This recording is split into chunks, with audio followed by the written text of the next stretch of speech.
So finally मेरी shifting हो चुकी है एंड मुझे बिल्कुल आइडिया नहीं था कि शादी के 2 मंथ के अंदर मुझे अकेला रहना पड़ेगा, वो भी अपने हस्बैंड, अपने फैमिली को छोड़ के।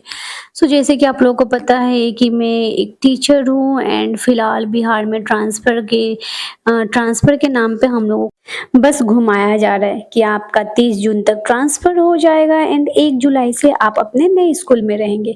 इसी चीज़ को सुन के मैं इतना दिन से वेट कर रही थी कि चलो कुछ दिन एडजस्ट कर लेते हैं, कुछ दिन गोपालगंज से अप एंड डाउन कर लेते हैं स्कूल तक एंड जब ट्रांसफ़र आ ही जाएगा तो फिर क्या ही रूम लेना एंड क्या ही रेंट में रहना। एंड ऐसे करके मेरे हस्बैंड तो बिल्कुल भी नहीं चाह रहे थे कि मैं रूम लेके रहूँ। वो बोल रहे थे कि नहीं, मैं लेके आऊँगा, रहूँगा एंड प्लस मैं मतलब लेके साथ चलूँगा। बट मैं नहीं चाहती थी कि रोज़ इतना दूर अप एंड डाउन करना एंड प्लस में बिज़नेस का भी बहुत ज़्यादा लॉस हो रहा था। तो मैं चाह रही थी कि नहीं, वो अपना बिज़नेस देखें एंड मैं कुछ दिन अपना रूम लेके रहूँगी, क्योंकि आना-जाना बहुत ज़्यादा मुश्किल है इतना दूर से। एंड अगर वहाँ से ट्रेन होता रेगुलर अच्छे टाइम पे, जैसे कि अगर 8 बजे ट्रेन होता, साढ़े 7 बजे ट्रेन होता, तो मैं वहाँ से अप एंड डाउन कर लेती। बट वहाँ से आपका ट्रेन सुबह 4 बज के 15 मिनट में, जिससे मैं नहीं सोच पा रही हूँ कि अगर मैं 4:15 में आऊँगी तो यहाँ पे मैं 6 बजे पहुँच जाऊँगी। अगर बस भी है तो आपका 7 बजे बस है वहाँ से एंड वो बस पहुँचाती है यहाँ पे 9:45 में। एंड रेगुलर इतना मतलब लंबा जर्नी करना मेरे लिए बहुत ज़्यादा हैरेसमेंट का काम था। तो मैंने बोला कि नहीं, मैं रहती हूँ यहाँ पे।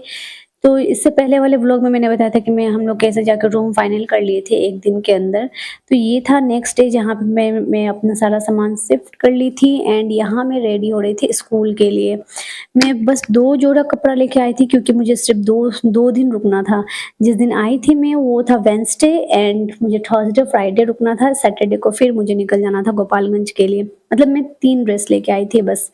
और मैं ऐसा कर रही हूँ यहाँ पे फ़िलहाल जब मैं रह रही हूँ, तो मुझे यहाँ से वापस चले जाना है सैटरडे को एंड मैं चाहती हूँ कि मैं अपने हस्बैंड के पास ही रहूँ। बट ये है कि पता नहीं ट्रांसफ़र कब आएगा।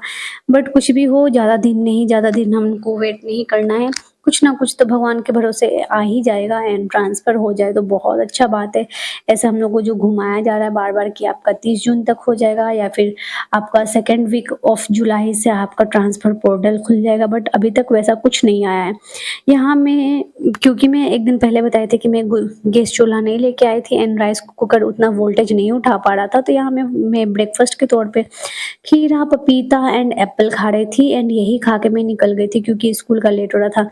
मैं नहीं चाह रही थी कि जब मैं रूम ले चुकी हूँ उसके बाद से भी मैं लेट पहुँचूँ। तो मैं एकदम प्रॉपर टाइम पे निकली थी एंड प्रॉपर टाइम पे अपने स्कूल भी पहुँच गई थी। यहाँ मैं सोच रही थी कि मुझे अम्ब्रेला लेना बहुत ज़रूरी है, बट एनीवे मेरा स्कूटी आ चुका है। अब कल से मैं स्कूटी से जाऊँगी। तो मिलते हैं नेक्स्ट वीडियो में, टिल देन बाय।